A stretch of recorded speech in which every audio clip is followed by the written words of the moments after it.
Hello and welcome to yet another session of In Dialogue Foundation's Certificate Course in Dialogue Studies 2024-2025. Today we have the pleasure of having with us Vaibhav Abnave, who would be doing a film discussion on his film Seminary. Vaibhav Abnave is an independent researcher and filmmaker. His research interests lie at the intersection of politics, history, and philosophy. Through his films, he explores the intersection of theatre and cinema, documentary and fiction. He has taught courses in international politics, documentary filmmaking, and theatre studies at various educational institutes, including the Central University of Gujarat, the FLAME University Pune, the National Institute of Design, the Symbiosis Institute of Mass Communication.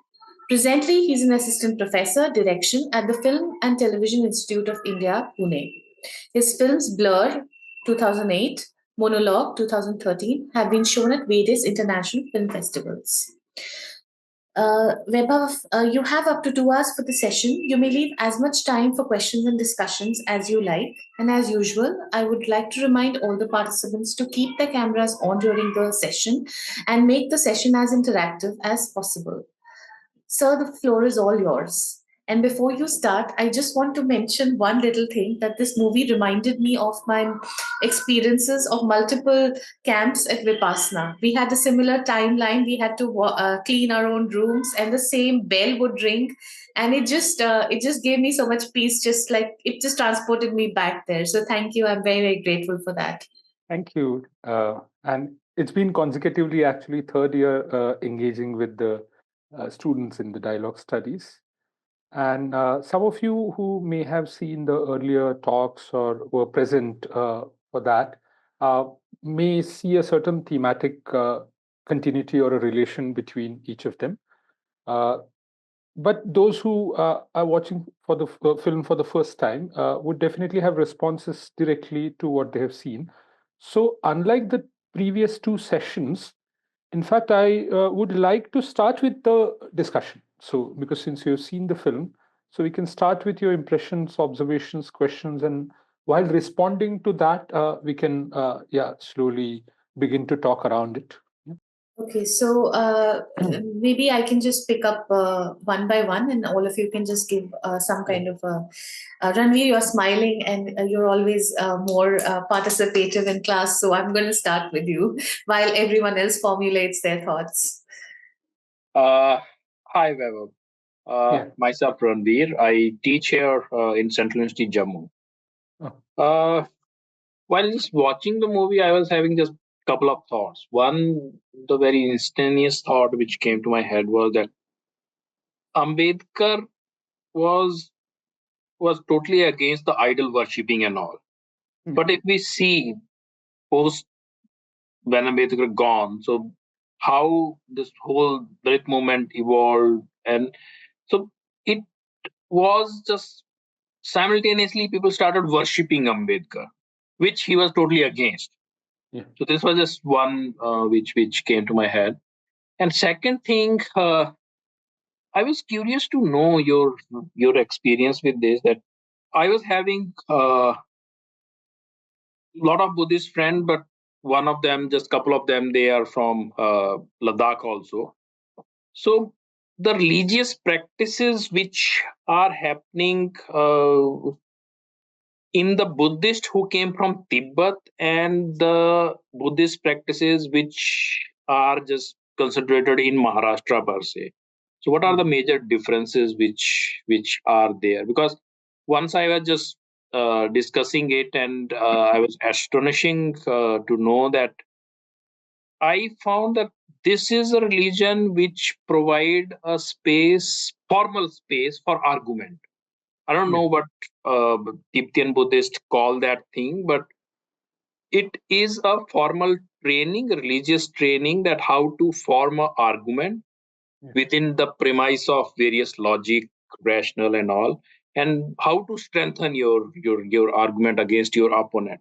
So I don't understand a single word of that language, but the way they enact that whole process, it seems that it's quite engaging.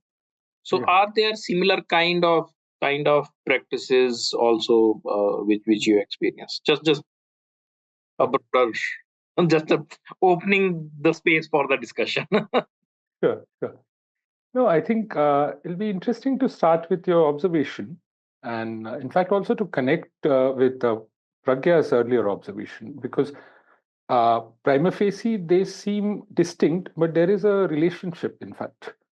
Uh, because, and this is a, I mean, Pragya could also participate in this, that when you say that it reminded you of your Vipassana experience, uh, I would believe minus the images, right, of Baba Saheb. And so, in some sense, what happens when a certain practice is conjoined with image? So maybe Prabha can also speak, because this is a really important and interesting question. One should not simply look at it through the prism of idol worship or idolatry. No, it's fundamentally linked with the whole question of icon, image, symbolization, and a certain kind of a practice, which, for the lack of better word, one can call religion or spiritual. Because this question was actually at the heart of, let's say, the split, the very first split within Buddhism between the Hinayana and Mahayana around the question of image. So maybe Pragya could kind of respond to this. Well, I think Vipassana is, of course, very, very strict about not associating any image. But I think it is really, um, it's like you do not associate image with the meditation. But if, let's say, um, you would like to, let's say, you're not worshiping, or you're not, but it's just something like, maybe, a lot of people just feel gratitude towards Ambedkar, because he showed them a path. Or, for example, you feel a gratitude towards a guru, so you just keep, just the image in front to remind yourself that, oh, this happened, so I need to sit down and meditate. Maybe you don't Yes. associate that, but it's just like a reminder. That's what I feel. I mean, I'm not that I will not say I'm that strict or rigid on things. I do understand their point, but yes, that's my interpretation. I could be wrong, of course. No, you're absolutely right. That grateful perhaps is a very like apt word, I would say. That there is a certain, I mean, people have a very interesting way to articulate it, especially poets. So there's this famous Marathi song by Kadubai Kharat that in Marathi we call it that आम्ही खातो त्या भाकरीवर बाबासाहेबांची सही आहे. So, which means in Hindi that the roti we eat is signed by Baba Sahib, yeah, or the bread which we consume, Baba Sahib's signature is on it. So, in some sense, what are they referring to? Who are they talking about when they talk about Baba Sahib? This is really an important question because it is also linked with the figure of Buddha also. Both historically, the figure of Buddha for the path called Buddhism, as well as for Baba Sahib himself, because Baba Sahib was introduced to the figure of Buddha very early in his life. So, like he had won a competition when he was a student in the school.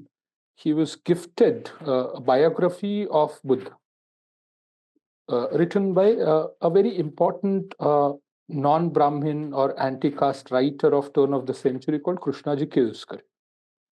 And that had a deep impact on Baba Sahib as a person growing up, because his father was Kabir Panthi.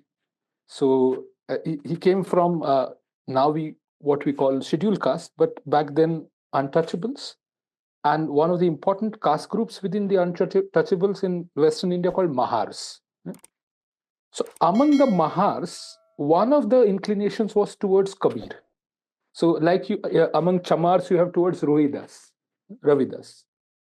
So similar, so his father was Kabir Panthi, but his father was also deeply drawn towards Ramayana, Mahabharat, and he would make sure that Baba Sahib actually read these epics, recite Gita, recite Kabir, and so on, So when he was introduced suddenly to the figure of Buddha, that created a kind of collision in his mind. Because at one level, there are some striking similarities a young mind found between the teachings of Gita and some of the tenets of Buddha. But at the same time, they were completely worlds apart when it comes to the actual living experience of an untouchable. Because at the same time, these epics were also, let's say, the site of validating the Varna Zati system, right? So while they were preaching a certain ethics, right, a certain code, a moral code, that code was already a graded code for different Varnas, which means a Rajadharma is different than, let's say, somebody else who is not a king. So, in a way, the whole question of ethics or duty was already granulated and graded according to the birth initially, and later, according to the modification which Gita made, was according to the guna, the three guna. Yeah. So, sattvic, rajas, tamas, and so on. But that did not fundamentally challenge the gradation. Yeah. The logic of gradation seemed to have changed superficially. So he kept on thinking about this for a very long period of time, that what exactly the encounter with the figure of Buddha did to him. It did two important things, and I think that is where we need to understand what Baba Sahib also did to the Dalit community. Is that it actually created a sense of history, because epics were still located within a certain immemorial space. You could not really date it in a historical sense. And by history, I mean something which begins not with origins, because history is not interested in origins. Origins is actually the whole question around which, let's say, this whole politics of religion is played out. Yeah. Whereas religion, when it intervenes within the field of history, it is interested in a certain rupture, inauguration, creation of something new.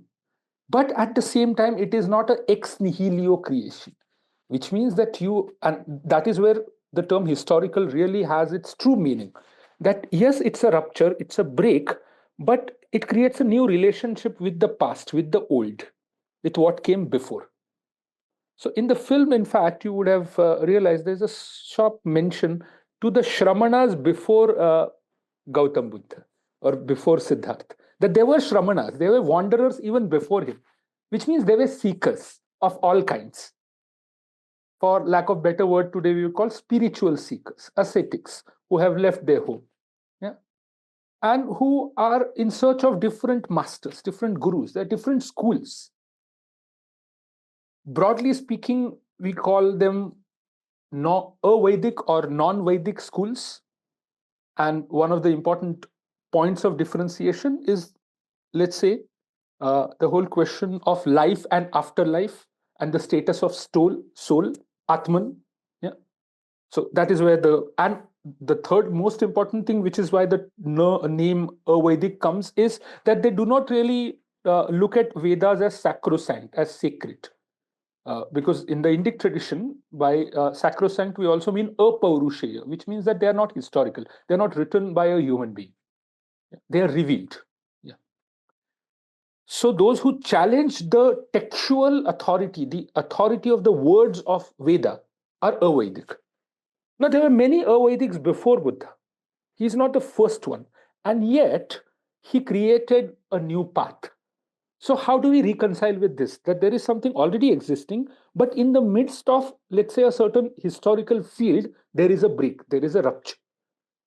Now, what is he doing? And that is where, in fact, Buddha and his Dhamma as a book becomes also very important for Baba Sahib to write, is that he's taking something from his predecessors, but he's also leaving some things out from them, and he's adding something of his own. So, affirming something, discarding something, and adding something, or contributing something new, together produces this path which we, after Siddhartha Gautama becomes Buddha, called Buddhism. But it's a path. And he says that he's the one who showed us the path. But why he could show us the path? Because he was one of us. He was a historical human, a mortal being, a finite being who was born and who died, who did not have an immaculate birth, nor he ascended, right?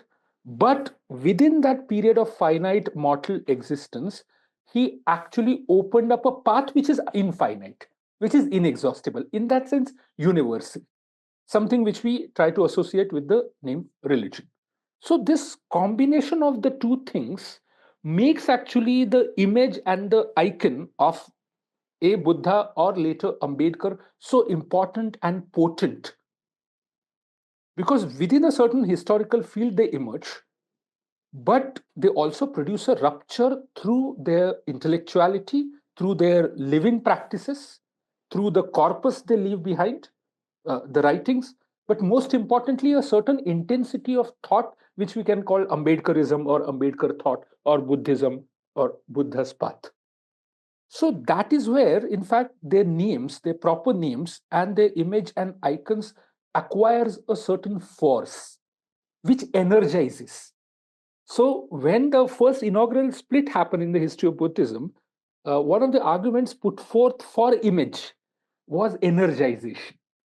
That image or icon or a model produces energization.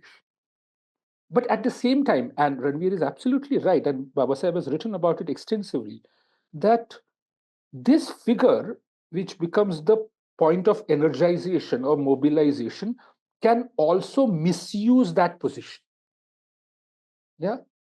And can start playing with the popular passions, popular emotions at his will. And he's speaking none other than Mr. Gandhi. Because Gandhi was exactly that kind of a figure, that kind of a model, who was almost uh, called as new Buddha, modern Buddha. That there were many thinkers who were trying to draw a direct line between Gautam Buddha and Gandhi. And one of them is, of course, Gandhi's own disciple, Jawaharlal Nehru. So there is a certain line of thinking which try to link actually Krishna, Buddha, Krishna, Gandhi.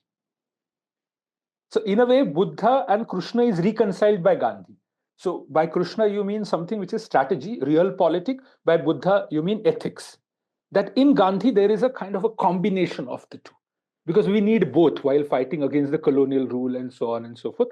And Ambedkar was deeply uncomfortable with this kind of a iconization and idolization of Gandhi, because for him, more than energization, this is producing a certain confusion. So we are actually faced with the problem which Ranveer has raised, is that how do we today in 20th century, especially a century which is filled with this whole problem of icon, idol, hero worship, and which is still looming around us, majoritarianism, fascism, are different versions of that, right? All of them require that kind of a idolatry. How do we separate the image that energizes from the image that disorients, right? The image that kind of appears to energize, but it actually is playing with our minds. Yeah. Instead of making us think and making us take the responsibility of our thinking, it kind of appeals us to switch off our thinking and turns us into the disciples or the bhakts, rather than the militants, in a sense that you take the responsibility. And this is really, really I would say, heart of the matter of politics in the modern times. That how do we still deal with proper names? And here I will say that what was Baba Sahib's response? And of course, 60, 70 years have happened in between, and I'm absolutely agree with Ranveer that we see a certain tendency of idolization and iconization of Baba Sahib, which is not at all taking the path of energization, but it is actually absolving oneself from responsibility to think for oneself, right? It is not rational, but irrational, let's say, for the lack of better word. I think this is better to kind of distinguish between the two ways of mobilizing image. One is towards rational principles, so which means that the image is image of principles. By image, we do not really mean only the person, but the thought. what the image stands for, right? A certain idea. So image and idea coming together. That is what Baba Saheb actually believed in. And he feels that very rarely image and idea comes together in the field of history. And the two most important example for him is actually uh, Christ and Buddha. That where a historical mortal human acquires a status of an idea and image at once, that it creates a certain force which is at once intellectual but also manages to change the unconscious and the desire. Because that is where Ambedkar is really, really interested in, that not just to rationally inform people's thinking, but to how to change their habits, how to work upon the desire and the force and the unconscious which constitutes us. We are not only the conscious part of ourselves, right? So for that, the energization function is very important, and image plays a very important role. So he's willing to take that risk. He's aware of that risk. He's written about hero worship and idol worship. But he feels that you cannot entirely bypass that. Without a proper name like Buddhism, he could have simply resorted to being just rational or atheist or secular or humanist and so on and so forth. Why he chooses a proper name?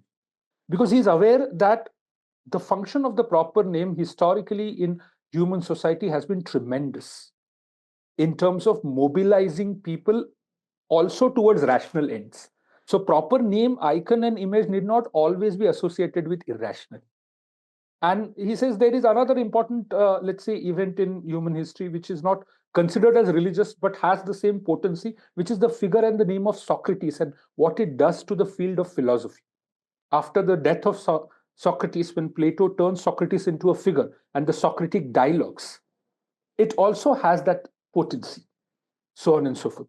So, this is where I would say that today we stand, that if we want to today engage with Ambedkar thought, I think somewhere we are also confronted with this question of how are we going to take a responsibility of this risk of having a proper name, having an icon and an image, and yet consistently maintaining a rational path.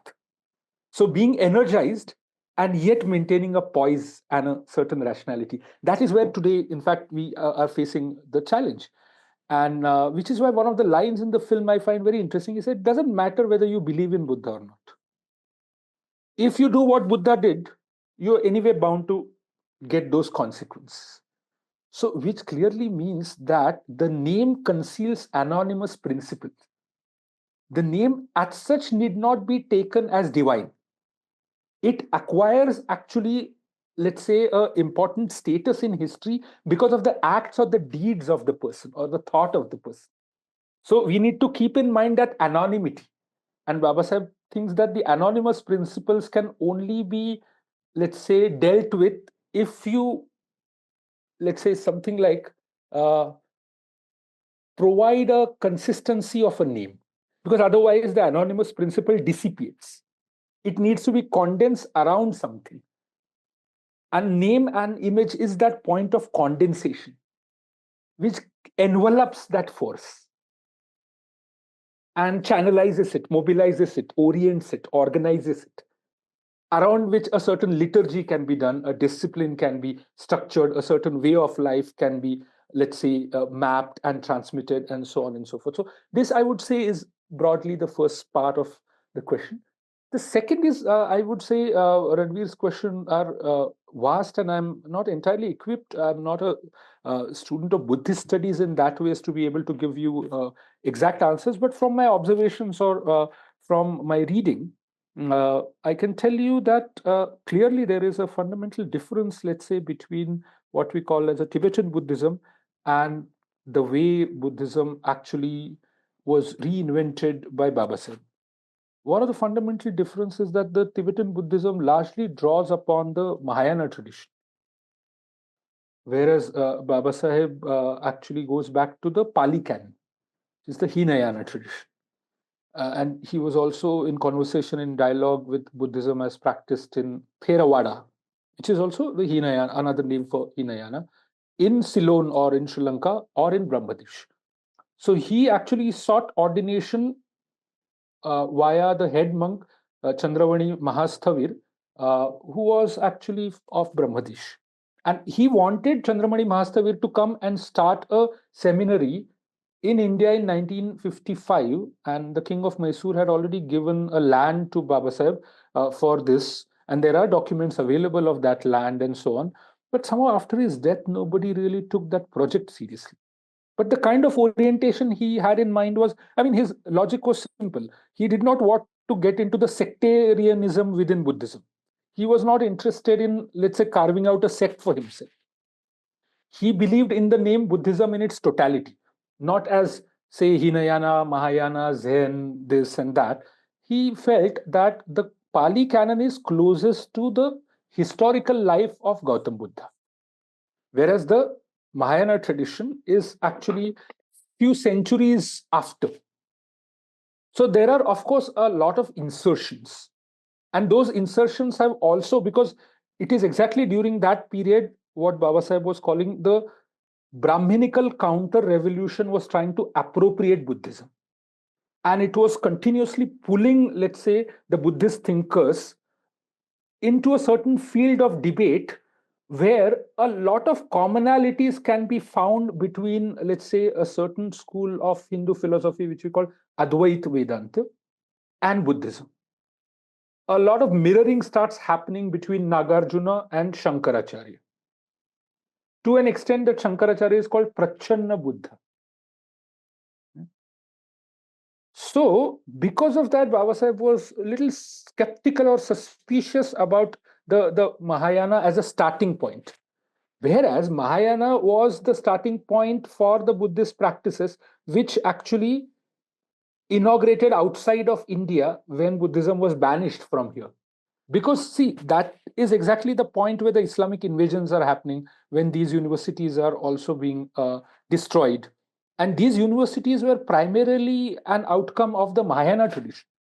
The Hinayana tradition was less interested in the kind of, let's say, the educational activities as propagated by Mahayana. So, let's say the interest in metaphysics, interest in quote unquote philosophy, philosophy of language, philosophy of mind, and so on and so forth, and also learnings of different kinds, different disciplines. And one of the reasons for that could also be the kind of patronage which made it possible for the Mahayanas, and also the certain argumentative tradition of the subcontinent. That is where I think the other question is linked with that, the kind of animated argumentative tradition one finds in either in Himachal or basically largely in the Tibetan Buddhists, the performative way where they would just clap their hands and make their point and so on and so forth. No, that is unique to, I mean, that's what I have heard and read about, that is unique to the Tibetan Buddhist practice. You do not necessarily see that kind of a performative force or rigor elsewhere. But that does not mean that argumentation is not an important part of Buddhism in different regions. Argumentation is equally important part in Maharashtra too. But the nature of argumentation differs. Because with Baba Sahib, you are simultaneously now drawing upon two different sources. One is, of course, the Pali Canon and the Buddhist literature. But on the other hand, you are also drawing upon social sciences. So you're drawing upon sociology, on history, political science, economics, political economy. You're also conversing with Marx. So Buddha and Marx, modern history, French Revolution, Plato, Western philosophy. So, in some sense, the kind of argumentation we see happening in Maharashtra is anchored around these two different lineages, where now dialectics has to be sharpened with Buddha on the one side, Hegel on the other. So that, I think, let's say, is one of the important great innovations of Baba Sahib, that he was aware that the Buddha, which I am, let's say, constructing, because he is not simply just accepting the way Buddha was, let's say, imagined within the Theravada tradition in Ceylon or Brahmadesh or elsewhere, which is why he felt the need to write the book. Because he felt, I want Buddha who also responds to Marx. So there is a line in Buddha and his Dhamma that could Buddha respond to Marx? So his Buddha is Buddha after Marx, Buddha after French Revolution, Buddha who is contemporaneous to this whole problem of how do we resolve the tension between liberty and equality by counterposing fraternity. A Buddha who is also uh, counseling or guiding us with the saturation of Marxism in the middle of 20th century with Stalinism. So, which is why Ambedkar's Buddha, let's say, is a very unique and a singular construction. So, if one looks at that book actually is modeled upon Gospels. So, at one point in his blueprint for Buddhism, he says that what we need is a gospel, which also delineates a certain narrative or a story. But we also need a logic, dialectics, but which is not simply just looking at, let's say, the Indic intellectual tradition, either in the Pali or the Sanskrit sense, but which also engages with the Europe, modern Europe, because that is where historically the break has happened in the field of politics. And we need to be contemporaneous to that. That doesn't mean we need to imitate that or follow that, but we need to really be equal to that. And in order to arrive at that equality, we need to also engage with a thought which is coming from elsewhere, not just from Indic enclosure. So, which is why for him, Buddhism was not a religion he preferred because it emerged within Indian subcontinent. It's not an indigenism. It's not that he's not making a simple argument that no, Islam and Christianity or Judaism are Semitic religions and which originated in different part of the world. No, that's not the case at all. In his comparative theology or comparative religious discussions, he's always aware of the fact that even if religions may have emerged within a specific geocultural, geopolitical context, uh, if they want to claim themselves as religion, they also need to aspire to a certain universality, which cuts across this cultural contextual inclusion. And at that level, one needs to engage into the comparative thinking that what are their doctrines? And the way we actually subject the modern political ideologies to a comparative critical discussion, we should be able to do that same with religions. That we need to subject them to the critique of reason, rational argumentative critique, rather than, let's say, and which is why he was wary of those religions where there is a halting point which comes with either, let's say, some kind of a sacredness of word or a text in a revealed sense, or a figure of prophet or the figure of God and so on, because for him fundamentally all religions should aspire to regulate the relation between man and man on ethical principles, and so on. So that is probably another reason that for him that one intellectual tradition is not sufficient, because otherwise you would say that no, only if you know Pali and Sanskrit you can access Buddha. It is almost like saying that only if you know Greek you can know philosophy. No, the relation between thought and language cannot be coupled in that romantic organic sense. Thought may have emerged within a language but cannot simply be restricted to that language. So, which is why a lot of his writing is in English. Though he comes from Western India and a Marathi speaking person, uh, he wrote Buddha and his Dhamma in English, which itself is a very interesting decision. It's not in Sanskrit, it's not in Pali, it's not in Marathi. So yeah, these are, let's say, some of the initial responses to the kind of questions. Thank you. So if anybody particularly wants to ask, they can raise their hands. Otherwise, I will go, whoever's first on my screen. Yeah. Okay, so maybe Janvi, you can unmute yourself and share your comments, or if you have any question. Hello, ma'am. Hello, sir. Good evening. So I'm Janvi. Currently, I'm studying in Christ University Pune, and I particularly felt at peace if I were to like explain it. Like the whole, from the cinematography point of view, it was peaceful. And if I were to connect it particularly, my thoughts, like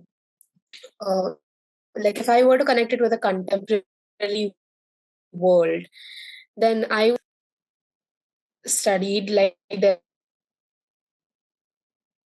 was a screening in our class which took place. A pandit from Varanasi was played, and the person was describing different parts of the body as, except he connected it to being very traditional. Now, a person who is very old or a person who is very reconnected to the traditions or has come from that part of the world might think otherwise. But this generation, if I were to say, as a person of this generation, as a person who's still in their teens, we were kind of not agreeing to what the old person was saying, although he might be very much educated about everything. Because, like, there were a lot of people who in the class who were from lower caste, who were also from a higher caste, but they still felt offended. And if at all this idea of Ambedkar, like leaving his own religion, as he said, as he had quoted, that I was born a Hindu, but I will not die a Hindu. Yeah.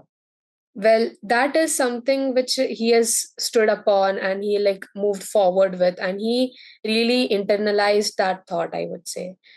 Yeah, so if I were to like connect it completely, there are some aspects of it where the contemporary side of the world would not agree with, but then again, it is not a thought that everyone would agree with. There are thoughts that not everyone would agree with. There are something just to be accepted. I didn't get the last point. Just that the thoughts are not something like for everyone to be accepted.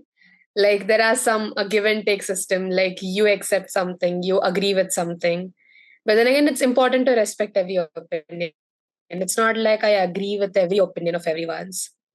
Like the Okay. same goes with the religious perspective and their like internal belief of what they have in the mind of traditional sense. So Like could you there are n give an number of example? Could you give an example? example with respect to what? With respect to, like you're referring here to Ambedkar's decision to convert to Buddhism, right? If I understand you correctly. Yeah. Like the quote again, I would like to refer back to the quote where he said that I would not like die a Hindu. Then again, now this thought was something that affected a lot of, like, if I were to say that it has affected a lot of a big community at mass. Yeah. Of course it did, because a whole community kind of idealized him in that point of view. But then again, there were, now if we see it in the contemporary part of the world, the people who are born Dalit, they idealize him, they convert into Buddhism, or they follow him, they follow his footsteps. But it's not necessary that each and every person who's born in that community would do that. They might respect him, but it's not like they would internalize his thought process and would convert. Yeah, that is what it's like, a whole different scenario. Like it's a new world, it's a new like opinion, n number of opinions with n number of perspectives in the current day and age. So it's not like everyone would respect. Maybe share some perspectives of a younger generation from Dalit community which you are referring to. Like if I were to say, there was I've particularly noticed this, that we were since we study BA, like we have had subjects of political theory, and there are students in our class who are from the Dalit community. There was a question or there was an opinion ignited when there was a discussion going on of Ambedkar. They said that we are not really happy with the reservation system. Now, this was quite surprising because the people who came into the general category were like, this is made for you. This is for the betterment of yours. So why would you not be happy? Then they went like, everyone is claiming to be SC/ST. What are we then? Well, that is kind of something to consider upon or to ponder upon, because if we somewhere, like, this has been implemented by a lot of states in India as well, like in Karnataka, the place that I come from, like you get most of reservation, like the OBC reservation is based on your income rather than the community you're born in. But then again, at the end of the day, a lot of people are forging the documents, like the recent IS scam that we had. Like they are forging the documents and claiming to be a community that they are not even a part of. Okay. They have never really went through the struggle. They have never really internalized the pain that the generations went through. So the current Dalit, like if I were to say their opinion, they are genuinely, they have the respect, but then again, they have the same disappointment that they are not getting it. Like Disappointment? what Ambedkar had a sight for, they are not getting it. Okay. Yeah. Yeah, we'll take maybe Yeah. Randall and Solomon's. And Yes. Randall, you can ask your question or comment, and then Solomon, you can follow up with that. Just to, it was the film particularly. I have been to that particular cave, more on kind of a like a trek that people do to right. that lane. Certainly, I think one. You mean the first thing I must say is that- Kondani Leni to Rajmachi? You've done that. Yes. So while being there, particularly, that same vibe. While being there was, I felt it during the film also. And then I thought that, particularly with the film, I think there was a sudden change in mood. Moving from the spiritual to the religious to the political, like just like that, So, and also, the quote about man making religion, and then you obviously mentioned Marx, right? So, certainly, what Ranveer says about this iconography of Ambedkar being used as not used, but this kind of halo that it builds, and it at least. I've not read a lot of Ambedkar, but it seems like it was a very, very political decision to to maybe convert to Buddhism, much more so than a spiritual or a religious decision. And what Ranveer said, that this kind of this usage of iconography, in a way, it's certainly not what Ambedkar would have wanted, and in a way, it also reflects that same confusion that you would get in Marx's that complete quote, no, where he says religion is the opium of the masses, but it is also the soul of this in soulless condition. It's also the heart in heartless world. It's also the sigh of the oppressed. So it's at least it was I thought maybe if you could based on your understanding of Ambedkar, this dialectic of between the religion and the political for Ambedkar himself. Would you talk a little more about that? Yeah. Mm-hmm. So I would say that for Ambedkar, the question of politics cannot simply be reduced to or restricted to the question of power or state, which is the centralization of power. But he is interested in actually the notion of politics, which is concerned with structural change or transformation, changing of places, which is basically fundamentally revolution in the modern sense. So that is where actually Marx and Ambedkar are on the same side. They do not look at politics the way classically politics is being looked at. But classically politics has been looked at a certain game, right? A certain game which you play in order to gain power, right? So where the state becomes very important, because capturing the state is fundamentally capturing a certain locus of power. Whereas Marx and Ambedkar both are interested in thinking about politics from the side of people rather than state. And can people remake the world they live in rather than simply inheriting the world they live in, where they bring about a certain change? And even if there are fundamentally internal differences between, let's say, a certain Marxist doctrine and Baba Sahib about how to sustain that change. So the structural change for Baba Sahib is incomplete without subjective change. The change in a psychic sense or a psychosomatic sense or a psychoanalytic sense, what we call, with the change of desire or disposition of habits of an individual without external force or coercion and so on. Only then the change becomes sustainable. Because otherwise, change which is brought about through violence alone actually reproduces the problem by creating a new kind of state. So in some sense, the true horizon of politics is to go beyond state. Yeah. Or to go beyond what Alabadiou, French philosopher Alabadiou calls, to go beyond, let's say, the state of humanity we find ourselves in, which is a very nascent stage where we still consider ourselves as belonging to the Neolithic world. So in a way, the Neolithic world is a world where politics is thought in terms of territory, family, state, sovereignty, power, and so on.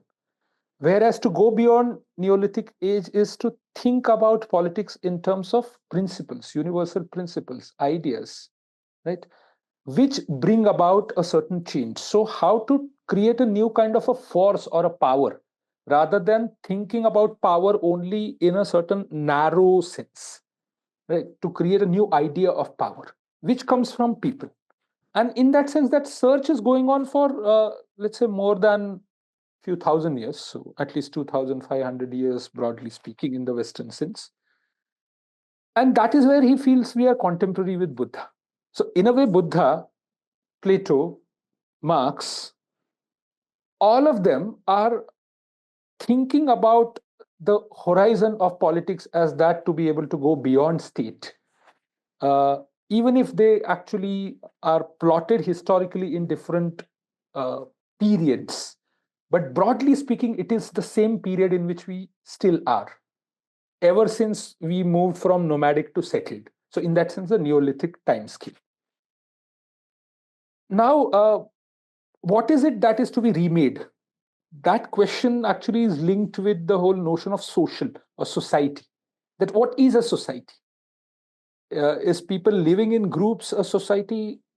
And there, of course, the dominant anthropological, sociological notion is that man is a social animal, which means that there is a certain, let's say, a compulsive living together in order to survive, in order to reproduce, and so on and so forth, where the notion of security is very important, the perpetuation of life is very important, preservation of life is also important. Whereas a notion of society, which Ambedkar again is interested in, is a different idea of society, a society which is not out of compulsion, a society which is not based upon, let's say, kinship in a traditional sense, upon bloodline, upon ethnicity, upon race, and so on and so forth. So he's actually at a distance from the anthropology which conceives society in an organicist sense. So for him, any true society is society made up of strangers, strangers in an affirmative sense. So he's written a very interesting text called Away from Hindus, in which he elaborates that idea. He says that by stranger, I mean someone who takes the other person as equal, who does not presuppose or presume any kind of a familial tie, but arrives at a fraternity via exchange of ideas, via the meeting of minds. So in some sense, a society is a horizon we need to work towards rather than presuming that we already live in a society. In fact, he is continuously reminding us that Hindu is not a society, it's a non-society. It is made up of gangs which fight against each other. So in order to arrive at a society, you need to structurally change the way, let's say, these groups are related to each other. So the relation between the groups, caste groups, but the relation between individuals within the caste groups also. So in some sense, we will have to first annihilate caste as a kind of a non-relation. It does not let people relate with each other as equals, as in that sense human. So religion is nothing else but that which actually gives a shape or a consistency to this society, which is not a society based upon bloodline or kinship or inheritance and so on and so forth, but a society which is fundamentally interested in arriving at shared common universal principles which will regulate the relation between man and man. So which is why he is actually departing from the thinking about religion, which takes death as the starting point, because that is the another great tradition of thinking about religion, which is death, afterlife, soul, divinity, transcendence, God, a certain notion of power which is beyond, let's say, a finite mortal human power, a certain notion of sovereignty actually, but a sovereignty which is beyond all earthly sovereignty. Ambedkar is not at all interested in that idea of religion, which you can broadly call theology. He is strictly non-theological in his interest in religion. That way, very close to Marx. Though, of course, it would have been interesting let's close to Marx. Marx's interest in religion. Yeah. Marx is also not at all interested in religion as transcendence. He is interested in it as a social force, as a force which is interested in bringing about a change or sustaining a hope, as you're saying, the sigh of the oppressed, which in some sense keep the possibility of change alive, something like that, in the hearts and the minds and the desire of the people, and so on. So beyond, just 1 second, Vaibhav. So beyond thinking of religion as some kind of a universal principle, for example, as the human rights paradigm. No. The human rights is I will come to it separately, but yeah, sorry. By universal principles, I do not necessarily mean the question of law here. What would be the first step towards it beyond envisioning the neo-Buddhist religion like Ambedkar did? What would be those? See, I think for him, it's a triangulation of three things, in fact, as I was telling earlier. The universal principle is one part of it, definitely. And not just universal principles, but a fundamental tension at the heart of universal principles. So in a way, modern history can actually be mapped upon three broad phases post-French Revolution. The first phase is where one of the principles is privileged over the other two, which is liberty. Yeah. So, and that produces a certain kind of, let's say, politics, which we broadly call as a liberal politics, bourgeois liberal politics. Then, of course, it is challenged, and you have other principles, which is equality, and which challenges the reign of the liberty. But then that produces a problem, because it is at the cost of liberty you are privileging equality. So this is, broadly speaking, let's say, the period of 30 years after October Revolution. So from 1917 to the Second World War, or towards the end of Second World War, and the beginning of the Cold War period. At that point, Ambedkar is actually thinking and engaging with these problems. So where he sees now, where do we go vis-a-vis this? Because now the world seems to be split between these two principles, and these two principles seems to be mapped on geopolitically on the world of states, right? And these are not merely states, but also empires. Now, where do we actually find a place where one can productively engage with this tension rather than compelled to choose between one or the other? Because he never believed that you can simply either have equality without liberty or liberty without equality. So you needed to synthesize the tension between. And that is where, for him, the question of religion is brought back. Because historically, for him, religion is nothing else but a way of resolving the tension between equality and liberty. between social and individual, yeah, between, let's say, the collective and the mind that an individual is, by giving a form to a collective. So, in a way, collective is not simply a sum total of individuals or a grouping of individuals. It is more than the sum total. And that more than the sum total for him is basically a certain consistency or a fabric. That for him is religion. Religion is that which allows us to envision what Marx was calling in the thesis on Feuerbach human society, right? Or a generic humanity. So, which means that we have to first start with certain axioms that the essence of humanity lies in the capacity to think. It does not lie in any other anthropological attributes which are merely biological, right? Or merely cultural, or today what we call genetic. There is something more than that. And that capacity of thinking needs to be the starting point to think about humanity. Rather than, let's say, today, what human rights does is that instead of starting from the capacity to thinking, it defines humanity negatively as something to be protected from evil. Yeah. Instead of a certain infinite, inexhaustible capacity as something to be affirmed, it actually defensively defines humanity as something which needs to be preserved against the onslaught of the evil. So that defensive conception is very similar to, let's say, a conception of negative liberty, that a liberty has to be protected from some kind of a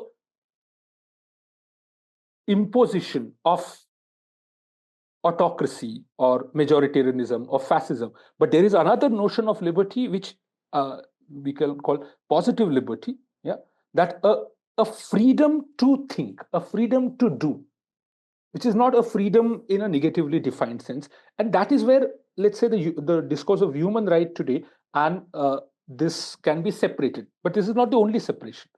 The other important separation is that now the whole question of human rights is today linked with the power of the West and the power of liberalism, right? And how the liberal West seem to be championing the discourse of human rights to sustain and uphold its power over the rest of the world. Both geoculturally, geopolitically, so on and so forth. You see that with what is happening, the kind of reconsolidation of West today, which has happened once more after almost, let's say, a period of 30 years, which was an intense period of after, let's say, the fall of the Berlin Wall and the collapse of Soviet Union and so on and so forth. The liberal world was facing several challenges from different corners. But today, there seems to be a certain newer consensus built around the notion of human right as something almost sacrosanct. Right. But it is almost forgetting the fact that the entire project of human right was also linked with the project of structural change. It's not about maintaining a status quo.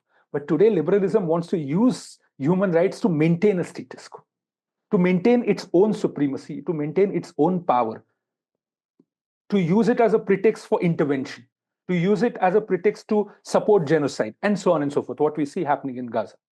So, which is why today, in fact, we face a very difficult conundrum that, unlike Ambedkar's moment, which is late 40s, early 50s, when he's thinking about reconciling the tension between the liberty, equality, while counterposing fraternity, what exactly is a new notion of fraternity today?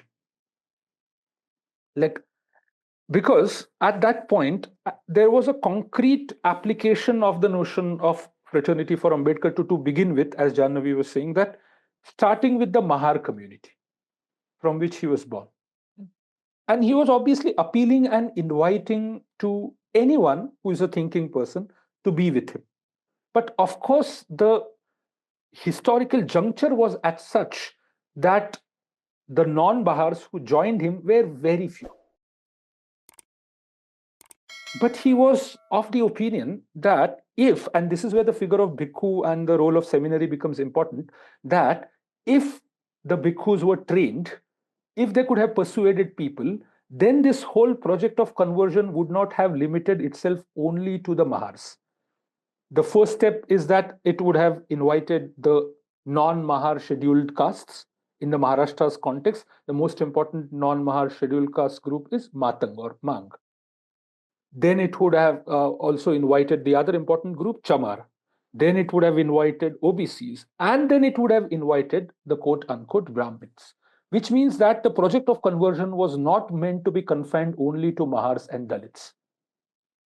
And this is where historically you see the major saturation happening. After that, it gets linked with a certain identity and creates a confusion.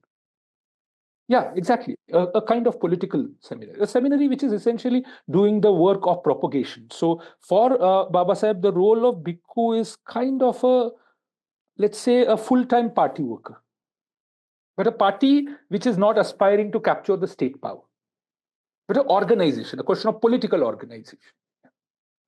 Yeah, Solomon, sorry, you've been raising hand for a while. Yeah, Solomon, please go ahead.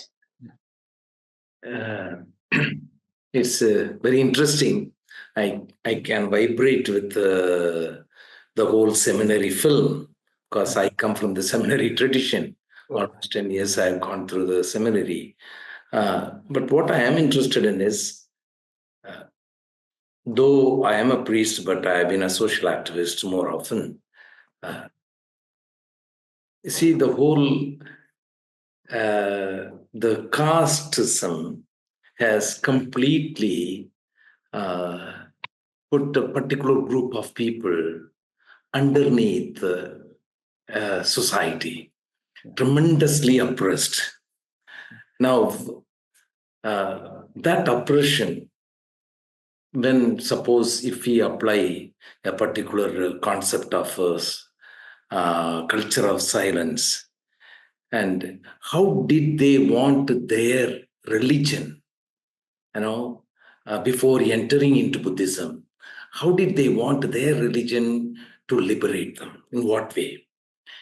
If they did not see any liberation in the Hinduism that was being practiced at that time, and yet they were following it, precisely because of rituals, certain amount of that rituals, allowed them a sense of liberation in itself, And also, if we can apply the Sanskritization process of a particular community, trying to emulate the Brahminical ideals, Brahminical way of thinking, and things like that. If that was so, that means they were expecting a type of religion that the Brahminical groups were propagating. Yeah. And therefore, was it difficult for them to follow an ethic-based religion, something like Buddhism, simply based on, say, Eightfold Path, and allow them to enter into it? But what I liked in that particular film, that one sentence, that is, Ambedkar wanted actually Buddhism not to confine itself to the sanghas, simply contemplation, simply meditation. No, it has to go to the society. In our spirituality that we tried to evolve in the last 30, 40 years, and from 1970 onwards, in a way, how faith and justice, these two attributes, action-oriented, how it can combine together and allow our presence to be a transformative one in the society. And therefore, religion should be looked at it not in terms of merely faith-based activities and performing rituals, but interrogate a society, completely interrogate a society. That means religion will be religion only in the marketplace, not simply in a temple or in a church and other things and all. It has to be transformative. If that is so, if these two things, do you think that the Dalits were not really precise? They were not really open to accept Buddhism, because Buddhism does not offer a certain amount of liberation, a magical liberation, if you want to call it, they needed rituals. They're also human beings. And they think that by following the Brahminical rituals, they could have some acceptance, whereas Buddhism doesn't offer that. Do you? I mean, I don't know. That is come on, that because I have been seeing, for example, and therefore, did Ambedkar actually see this practice of Buddhism and not only as a breakthrough or a rupture, but also a protest to the particular way of religion making. So I'm just wondering if because many at the times when we have brought people, conscientized people, and bring them to face a particular structure which does not really allow them to, may enable them to participate in that structure as a decision-making process. These protests often actually is an ethical protest. It is a completely a different ethics. So they will tell you that, well, you're not following this particular ethics, but where else we are following this particular ethics of equality, of liberal and liberty, you know, can we call it this as an ethical protest in itself? And therefore, it is not so appealing to the people at a longer. Whereas the religion, with the practice of dogmas, with the practice, with the practice of rituals, it appeals to the people, especially the oppressed people, much more. I don't know. No, of course, I think it is a very, very crucial question in terms of the psychology of religion, that what makes a certain religion psychically more appealing to masses, and especially in a graded society like India. One can, in fact, look at this question at two levels, that at a first very specific Indian context of graded inequality, caste, and a certain stronghold of Hinduism over a long period of time. Now, Baba Sahib is equally puzzled with this problem, and he is offering us different hypotheses through his historical researches. So it's very interesting that he is simultaneously doing two important intellectual projects, or rather three. The first is, of course, what he is known for. In late 40s, he is the chairman of the drafting committee, and he's intensely engaging within the debates within the Constituent Assembly, where he's intervening as a leader of a certain group, a minority group. And he's also proposing, let's say, a different constitution than the way which is consensually accepted. The name of his draft is called States and Minorities, because he wants to redefine the concept of minority, which is not a communal minority, but a social minority on the basis of social backwardness. And he wants to completely exit the notion of communal majority and communal minority, which is actually a result of a certain colonial system, from census and the identification of groupings and the majority and the minority and the whole numerical paradigm of modern politics and so on and so forth, where he felt that we need a new conception of minority. But at the same time, he's engaging in two different intellectual exercises. One is working towards conversion. And he's sensing somewhere that because he's not keeping well, that he doesn't have a lot of time. So he's feverishly reading Pali Canon and Buddhist literature. And simultaneously, he's engaging with ancient Indian history and asking this question, that what led to the fall of Buddhism? Because we have to first answer that question, that what led to its decline. Yeah.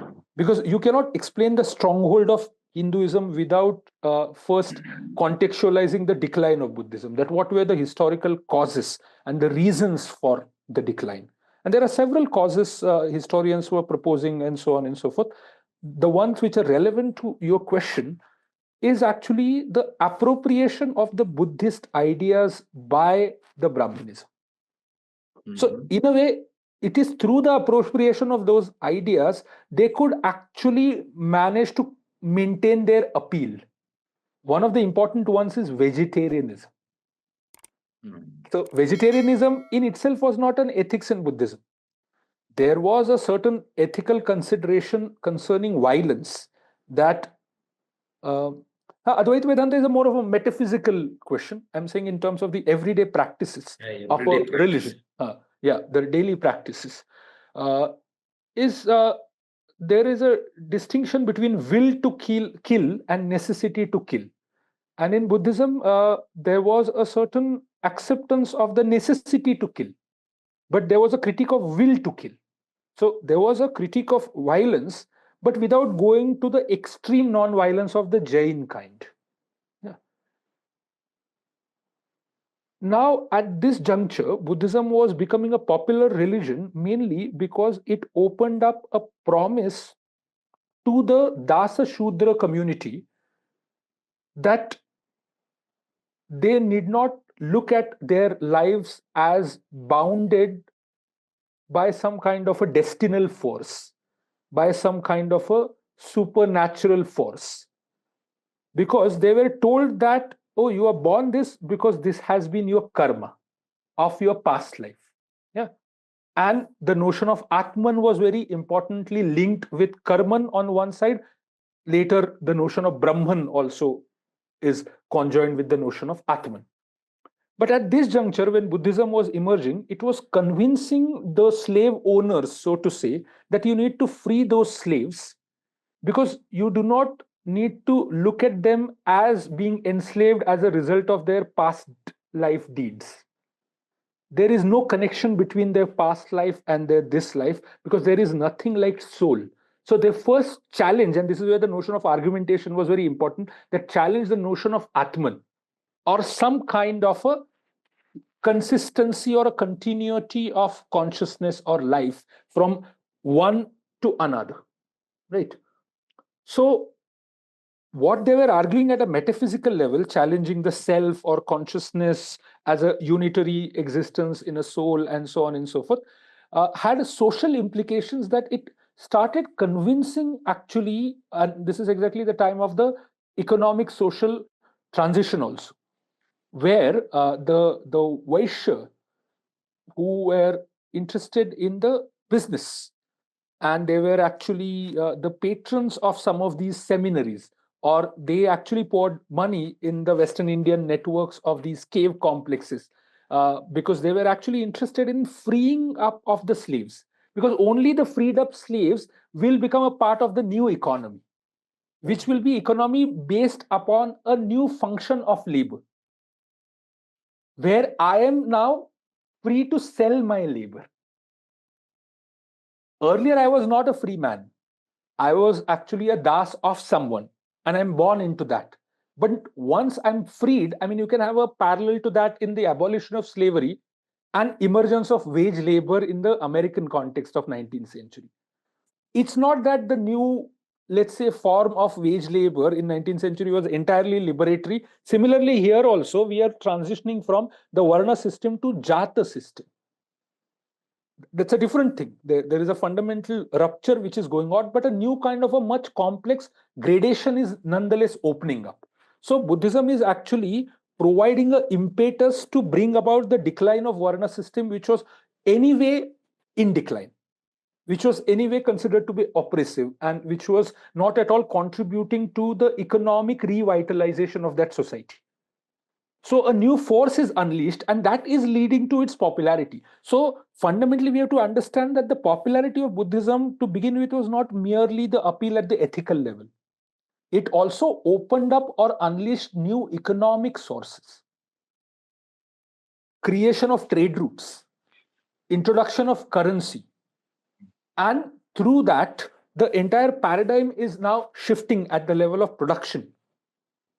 So at a material level also, there is an appeal to Buddhism.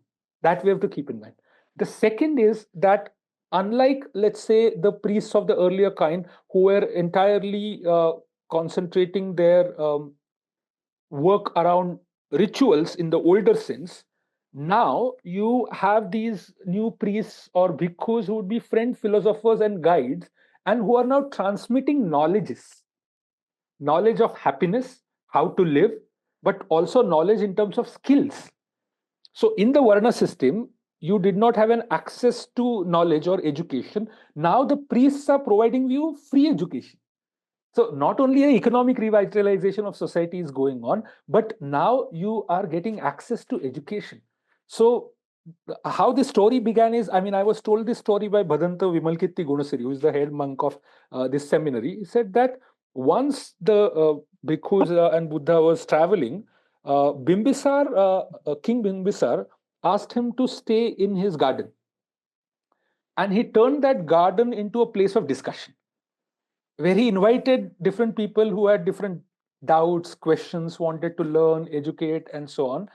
And that actually led to the emergence of something like a modern university, is it? So where the spiritual and, let's say, the everyday education, the skill-based education, also the disciplines and so on, can be transmitted to people. So that was the second major appeal. The third important appeal was actually they were not simply alleviating the suffering by giving promises, by asking them to do rituals, but giving them concrete practices. So meditation is a concrete practice where you can experience the liberation here and now. So in a way, Buddhism changed the paradigm of liberation from the cycle of birth and life in a transcendental sense to a happiness here, and proposing a new name to it called nirvana. So which means that a cessation of unsatisfactory drives. So nirvana does not mean that a cessation of life itself. It's not a death, but it is a death of a certain self or ego which does not let you free. So in a way, to become masters of one's own mind or desire. So that became an important appeal, the psychic appeal you're talking about. And lastly, and this is where I think Ambedkar is kind of interested in understanding the problem of vegetarianism. He said that there was an excessive mass um, meat eating around the yagyas, yeah, around the rituals, the Brahminical rituals of the earlier, and that had actually led to, let's say, the almost a certain disquiet among the agrarian society, that you need cattle in order to actually do agriculture, but continuously cows are slaughtered. Continuously, you need animals as a part of yagya system. So there was a emerging socio-economic tension between the ritual yagya system and the agrarian system, because it is exactly the point where the newer agrarian expansions are also happening. So what Buddhism actually did is that it opened up this whole new engagement about whether it is rightful to kill animals for rituals. So the will to kill and the necessity to kill. So suppose you are going to die and there is no food and you are left with no choice but to kill. You eat. Suppose an animal is already dead. You eat. So these were some of the exceptions, let's say, proposed to the norm of killing, slaughtering. Now, when all of this eventually led to not only the social popularity of Buddhism among the masses, but the state patronage, because the popularity also reflected in the newer political power. So the convergence of the Maurya kings, for example, so Ashoka and later, that led to the patronage to the Buddhism. So even the patronage was declining to the Brahmins. So for at least few centuries, you see now Buddhism becoming popular also, getting patronage also, so on and so forth, materially thriving also. At that juncture, what happened is that a new ethic of vegetarianism is introduced by Brahmins, which said that why should make a distinction between will to kill and necessity to kill? Non-killing should be virtue in itself. Meat eating should not be considered as a necessity, but should be considered as immoral, as polluting. So instead of it becoming a dietary question, it was linked to a certain notion of divinity or sacrality. Yeah. So there is a very interesting book which D.N. Jha has recently written. You can consult to that, called The Myth of Holy Cow. In Ambedkar's context, the name of the book is Untouchables, where there are several rishis who are, so there is no one individual who is doing that. You find this idea circulating across the Gangetic belt. There is an interesting recent, let's say, edited version of Untouchables, which is called Beef, Brahmin and Broken Men, published by Navayana, which has long, let's say, annotations to the Sanskrit sources Baba Sahib is using in Untouchables. Because he is basically trying to understand how untouchables became untouchable. And he's proposing us 2-3 hypotheses that they were the ones who were defeated in the war. They were made to stay outside of the villages. And because they were meat eaters and because they were Buddhist, all three together were used to turn them into untouchables. So a certain group of population over these few centuries, through these three reasons, became untouchable. But while doing that, vegetarianism, Advaita Vedanta, the idea of guna as a defining feature rather than birth, a lot of these Buddhist ideas were appropriated by, let's say, the Brahminism, and it reconsolidated itself through the Brahminical counter-revolution, and something like Hinduism emerged. So something like Hinduism did not exist prior to Buddhism. It was Brahminism, and the reconsolidation of that Brahminism turned into Hinduism, where it realized now that it, and we see this process happening even today, what you call the process of Sanskritization, in some sense is continuing even today. That continuous Hinduization of subalterns, of OBCs, of scheduled castes, of scheduled tribes, and so on and so forth, and continuously trying to bring them within. So if you see the way the citizenship laws are also framed, precisely around this question of a Hinduization of the non-Vedic tradition also, of Jains, of Buddhists, of Sikhs, all of these which were erstwhile protests, social protest, ethical protest, political protest, and so on and so forth. So let's say today, where do we stand vis-a-vis this question? We actually need to now understand that how do we challenge this hegemony, which is a very long, let's say, consolidation of a Brahminical power from, let's say, 5th, 6th century up till present. How do we respond to it today? Now we are left actually with two different options. One is that try to emulate what the Hindus do. Yeah? Try to kind of create a same set of rituals, a same set of iconography, which is appealing to masses, and in some sense take Hinduism as the model to beat Hinduism on its own game. Right? And I'm not saying that this option is entirely considered to be, let's say, irrational, even among a lot of Dalit population. A lot of Dalit population, and in fact, one of the ways in which that becomes appealing is this whole notion of indigenous people, that we are the original people. The Brahmins are the outsiders. Let's do the genome testing, genetic testing, and then who are the originals and who are the outsiders, we can decide. This is what I call a Bahujan consolidation, saying that we are the true majority in a numerical sense. So we need to now capture power and taught lesson to these Brahmins. So there is a lot of seduction and temptation to this idea, and I feel that that is also linked with Dravid movement and a certain kind of a separatism which the Dravid movement brought, which was a racial separatism, that a North and South are separated also racially.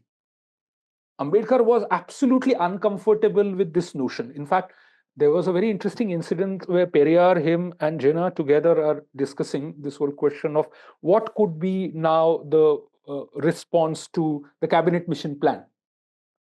Now, one of the responses that, of course, Congress is not going to accept it, and in some sense, the partition seems to be inevitable. Periyar was proposing that can we propose something like Dravidistan, and he suggested Ambedkar, can you propose something like Dalitistan?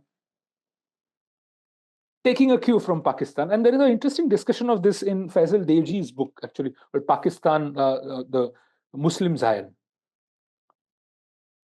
Baba Sahib was saying, see, for me, the notion of separation does not mean territorial separation of state and sovereignty and population. For me, that separation is, as you very rightly pointed out, is an ethical separation. Exiting a Hindu fold without territorially creating a separate statehood, because that separate statehood is going to replicate all the same majoritarian problems. So today, in fact, we are faced with a very peculiar dilemma that there is a temptation among the Dalit Bahujan community to create its own version of majoritarianism, which is built upon its own notion of pride, its own notion of originality in a racial sense. Right. And I'm not saying that it is only now confined to the southern states or Tamil Nadu and so on. I see a lot of appeal to that among the Maharashtra also, and in the northern part of India also, and so on and so forth. And you can clearly see that they want to replicate or mirror the strategies, the strategies used by the upper caste majoritarianism or Brahminical majoritarianism. Instead of challenging majoritarianism, they want their own version of majoritarianism, right? A reversal of that power. I don't think that option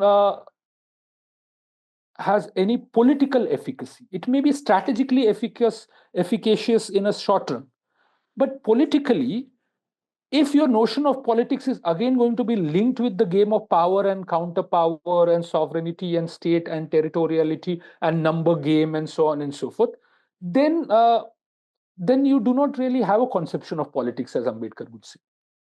If you do not have another conception of politics, which is linked with ethics, justice, revolutionary structural change, principles, so on and so forth. So you absolutely do not need to consider that as an option. And that is his main problem with Gandhi. See, Gandhi is the main agent of the Hinduization of the Bahujan community. He brought the Bahujans within Congress, women within Congress, and a lot of scheduled caste communities also within Congress. Ambedkar is asking this question to Gandhi, that why don't you separate yourself from this majoritarian Hindu conception of nation which Congress is representing? If you're ethically so drawn towards me, if you want to converse with me, if you have an affinity towards me as a social reformer or revolutionary, then why don't you actually exit Hindu fold? And why don't you come on my side? That is a conversation almost going on for 20 years or so. And at that point, never once he feels that he should actually adopt the strategy of Gandhi, that he starts actually becoming that irrational force. In fact, he is challenging that irrational force and appealing a conversion of that very figure, who is the embodiment of that irrational force he called Gandhism. There's a fantastic essay he has written called Gandhism in his famous book called What Congress and Gandhi Has Done to Untouchables. So in some sense today, if you were to ask that what are now the reasons which can make Buddhism popular again? This is your question. Huh? I really like that question. It's a very important question, that because at some level you also want people to be drawn towards it, appealing to it. I take two cues which are more contemporary to us, and Ambedkar would have liked them. One is a book by Dzongsar Khyentse, who's a Tibetan Buddhist master, also a filmmaker. He's written a fantastic book called What Makes You Not a Buddhist? And he's taking a line very similar to Vimalkirti Gunasiri, and which is in fact a part of an older Buddhist logic. It says that you don't have to be Buddhist. You just answer these 4 questions. Do you believe in these 4 things? If you're already a Buddhist, you don't have to be a Buddhist. Which means that you use a criterion of rationality and turn the criterion of rationality into a force instead of ritual or miracle or irrationality. So in some sense, it's a very old game. And I really like what you use the term of marketplace or agora. This is exactly what Socrates is saying. That he's saying that we need to enter the marketplace to challenge the sophists. Sophists are precisely those who are using the power of argumentation to disorient people, right? He's saying that we need to interrupt that by using the power of argumentation towards rational ends. And one of the ways in which Plato kind of tells us that how we can orient it towards rational ends is by continuously asking questions and making people think. Instead of providing them with answer, instead of making them passive, you make them inquisitive, you make them curious, and you create a desire within them for a truth. So most importantly is the question of desire. And Buddhism also is linked with this question of desire, that on one hand, desire seems to be continuously circulating around the worldly objects of possessing something, of wanting to have something. But obviously, you know that on that plane, desire is constantly going to be insatiable, that you're never going to have enough of what you want, that you're continuously feeling that you want more and more and more and more. And that is the source of unsatisfactoriness or suffering or dukkha and so on and so forth. So what does that mean? Does that mean we give up desire? But if we give up desire, we are no longer human beings. Desire is the very force which keeps us going, which means that we need new object for desire. An object which is not attainable, but its non-attainability produces happiness. And that object we can call something like ethics. You're calling it ethics, we can call it principles, idea, thought, something which is inexhaustible. A pursuit of those objects requires a diligence, requires a discipline, requires a orientation, requires a rigor, but also requires a continuous encounter with the impossibility of ever being able to attain them. They always remain horizons. So how to sustain actually the tension between these objects and our desire is where something like the question of religion comes in for Baba Sahib. And he says that we need to now place our entire bet on the fact that we can reorient human desire. And I think there are at least three names in the modern context who bet along with Ambedkar. One is Freud. That is exactly Freud's intent, is what he calls in some sense, let's say, a creation of new subject or subjectivity through the process of what one called the psychoanalytic practice, is new desire. In Marx also, that is the question of new desire, that a desire for a social change, right? In Gramsci also, you have something like the question of new desire through hegemony, that a hegemony of the ruling classes, but a new hegemony, that a hegemony which actually is more appealing to those who want change rather than on the side of those who want to maintain the status quo. And I think Baba Sahib can also be thought within that plane. So I believe today, I think we don't need to buy into that older hypothesis that the religions which provide, let's say, immediate gratification, or which are spectacular, has supernatural, miraculous element, and so on and so forth.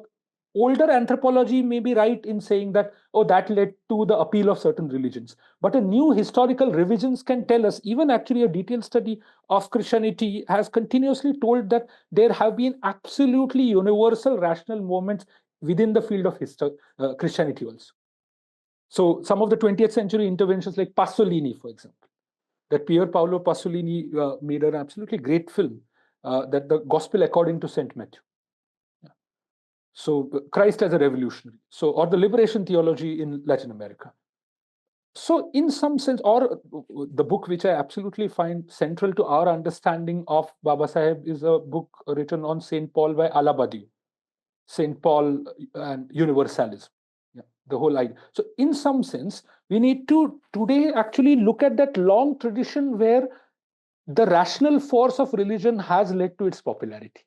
But we need to actually affirm those moments in history rather than believe that the popularity of religion in history was mainly because of the miracle ritual and the other part. No, I agree to that, but I am talking from the perspective of an oppressed community.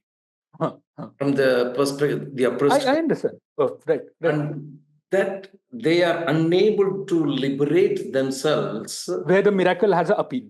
Yeah, where else the miracle has an appeal. I'm just gonna intervene. I'm sorry. No, it's Yeah, okay. yeah. No. I actually want to put in a small comment here, and because we're also close to the time. The two comments actually quickly I'll make. One is the vegetarianism that you were talking about, Vaibhav.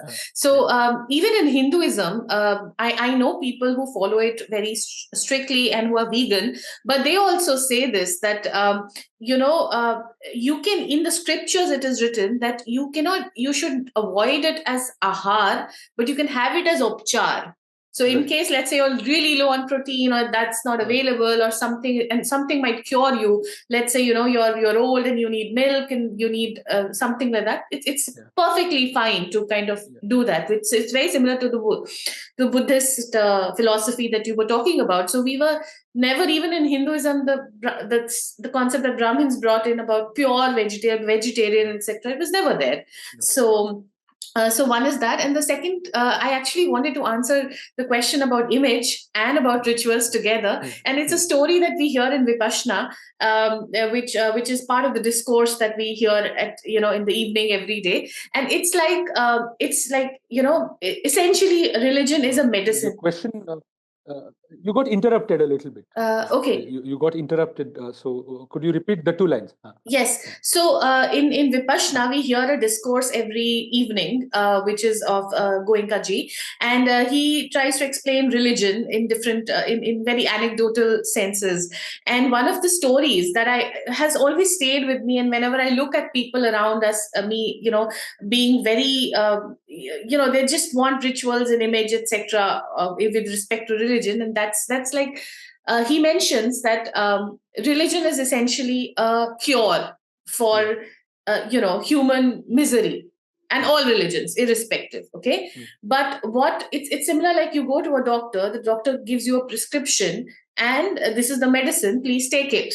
But what people do, they come home and then they'll be like, oh, my doctor is the best doctor, your doctor doesn't know anything, and they keep praising the doctor, or they will keep a picture of the doctor and keep doing, worshipping the doctor and saying, oh my God, my doctor, he says such lovely things, and now I'm all going to be cured just because I'm, like worshipping my doctor.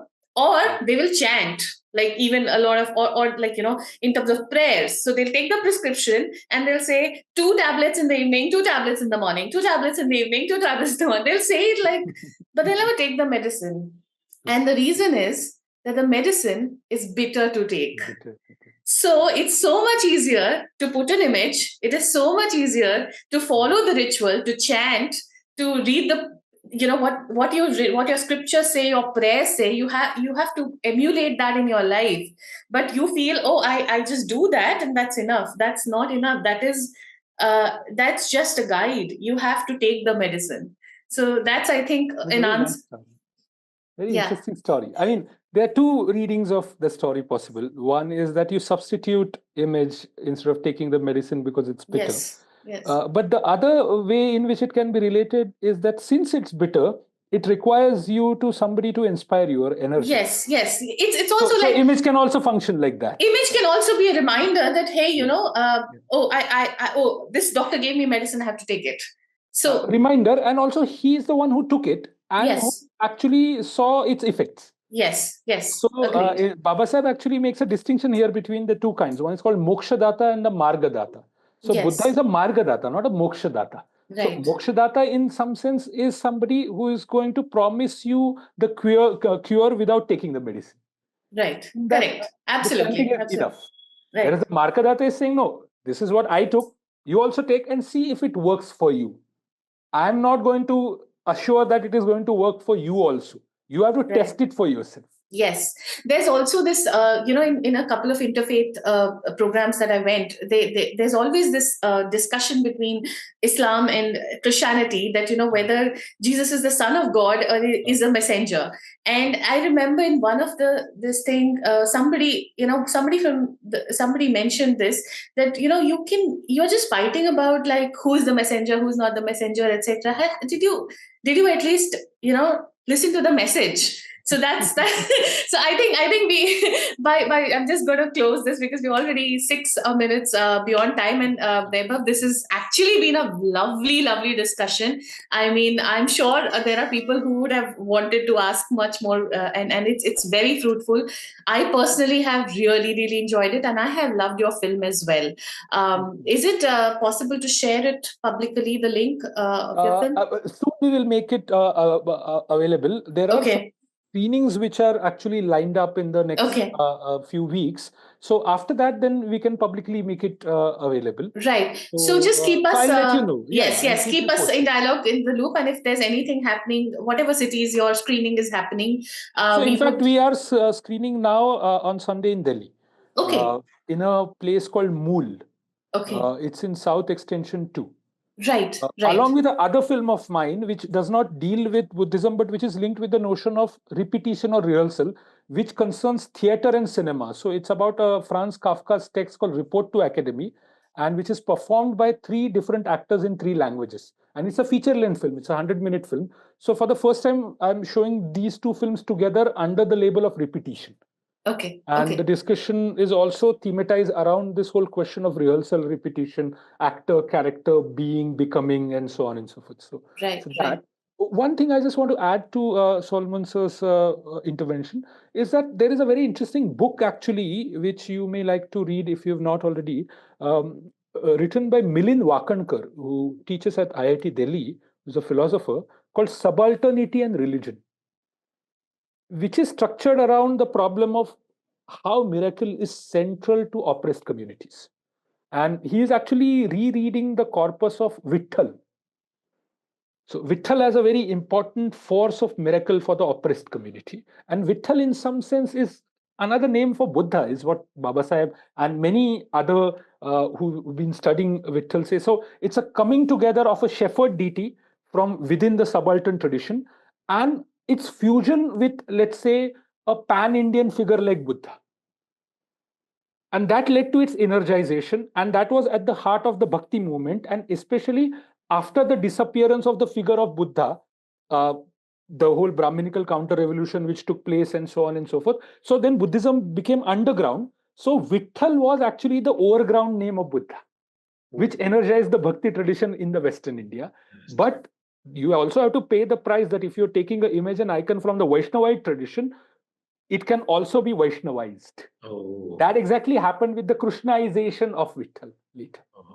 So in some sense, actually, he is looking at actually the aporia of the whole problem of miracle.